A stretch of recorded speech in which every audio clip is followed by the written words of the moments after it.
नमस्कार दोस्तों, सभी पेंशन धारकों का मैं एक बार फिर से आपके अपने पसंदीदा यूट्यूब न्यूज़ चैनल पर हार्दिक स्वागत करती हूं। दोस्तों, पेंशन रिवीजन का मुद्दा अब काफ़ी गंभीर हो चुका है और हमारे सभी पेंशन धारक department of ex serviceman welfare सभी पेंशन रिवीजन को लेकर एक्टिव हो चुके हैं, क्योंकि सरकार के द्वारा बार बार यही अपडेट दी जा रही है कि पेंशन रिवीजन अंडर प्रोसेस है। लेकिन हमारे पेंशन धारक आज भी जो है बड़ी संख्या में जंतर मंतर पर पहुंचे हैं और उनका मानना है कि जो भी अपडेट आती है, यानी कि कितना काम हो चुका है रिवीजन को लेकर और कितना नहीं, और आगे की हमारे पेंशन धारकों की क्या रणनीति रही, उसको लेकर यहाँ पर डिटेल में बातचीत की गई है।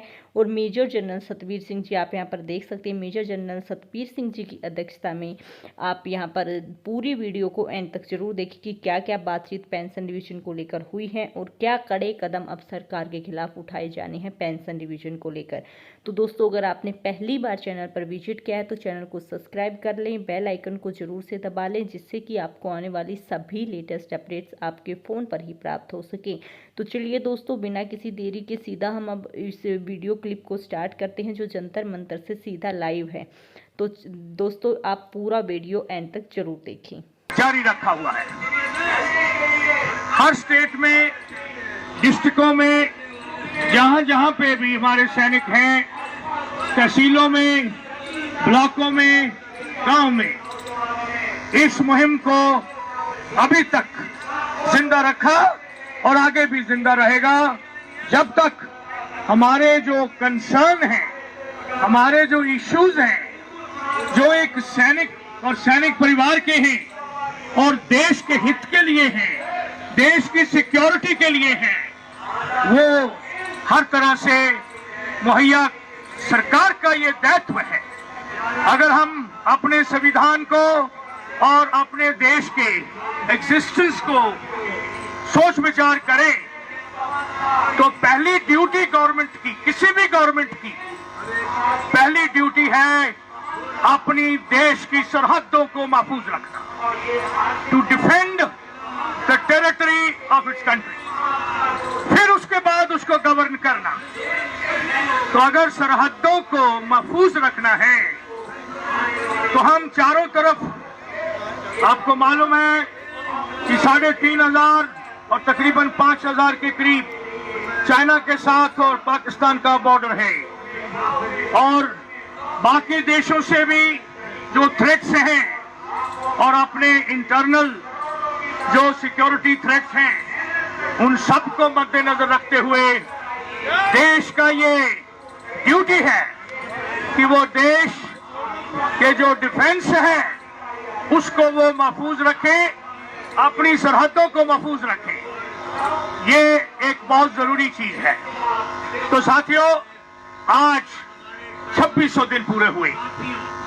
हमारे में से कुछ हमारे साथी चले गए और हम में से कई इस हेल्थ की कंडीशन में नहीं हैं तो अपने आप को पूरी तरह से समर्थ हैं। सरकार ये बहुत दिनों से 71 की लड़ाई के बाद, इनफैक्ट जब देश आजाद हुआ तो तब से उस वक्त के प्रधानमंत्री जी ने हमारे जो कमांडर इन चीफ से उनको बोला कि आप फौज की तनख्वाहें कम कर दो। तो उस वक्त हमारे कमांडर इन चीफ ने मान के हमारी तनख्वाहें कम करी। फिर भी 1973 तक जो हमारा डिफरेंशियल था, जो हम ड्यूटी करते थे, जिस तरह से हमारी परिस्थितियां थी और जिस तरह से हमारे चैलेंजेस थे, उन सब को मद्देनजर रखते हुए हमारी पेंशन और हमारी पे 1:2.4 टाइम्स थी। फौजों की जो पेंशन थी वो तकरीबन 2.5 गुना थी किसी भी वॉर सिविलियन सर्विसेज की, जितने भी सर्विसेज थी।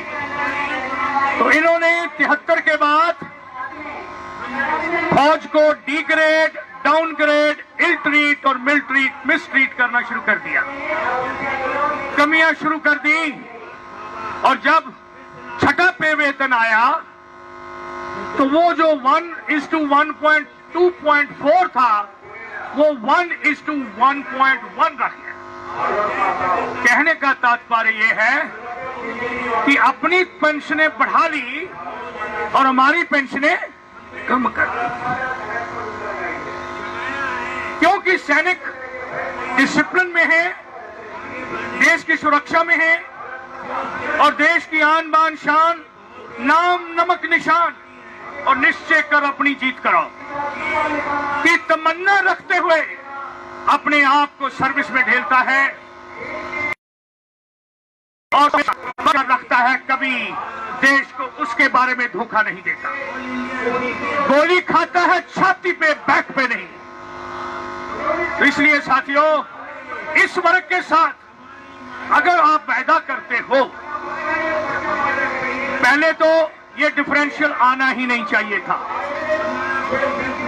लेकिन ये आ गया एक डेमोक्रेसी के नाम के ऊपर। यस, हम डेमोक्रेटिक नेशन हैं, लेकिन आप एक सैनिक को उसकी छाती के ऊपर जो बिल्ले लगे हुए हैं, जो शान से वो लड़ा और अपनी सर्विस की और अभी अपनी ड्यूटी कर कर वापस आपने भेजा है इस प्रोफेशन के आखिरी फेज के लिए।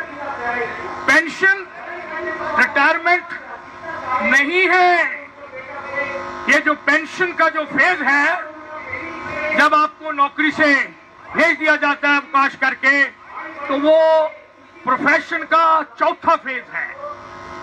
पहला फेज है सिलेक्शन प्रोसेस, ट्रेनिंग, और फिर आपको जवान या जेसी ऑफिसर बनाना इन सर्विस, और फिर पोस्ट रिटायरमेंट फेज।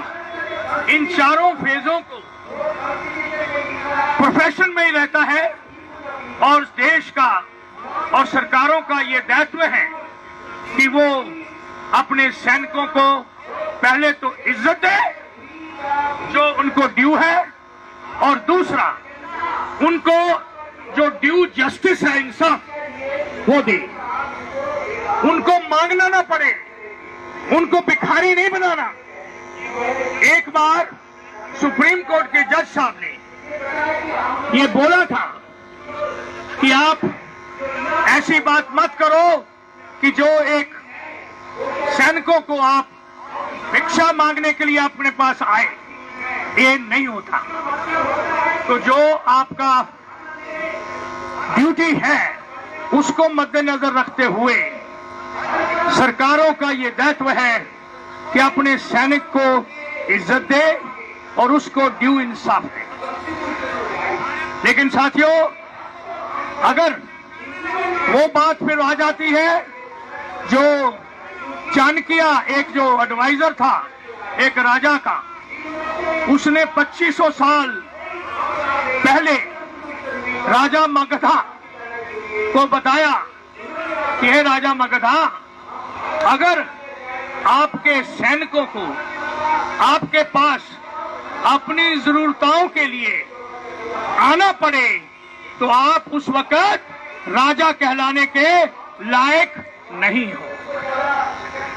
तो साथियों, वो जो सलाह थी वो गलत नहीं थी, लेकिन आजादी के बाद सरकारों ने क्यों किया हमें ये समझ नहीं आता। हमको पीछे पिछाड़ते रहे दूसरी सर्विसेज के। मैंने और हम सब ने मिलकर देखा कि क्या ये दुनिया की दूसरी डेमोक्रेसी में भी यही हो रहा है सैनिकों के साथ।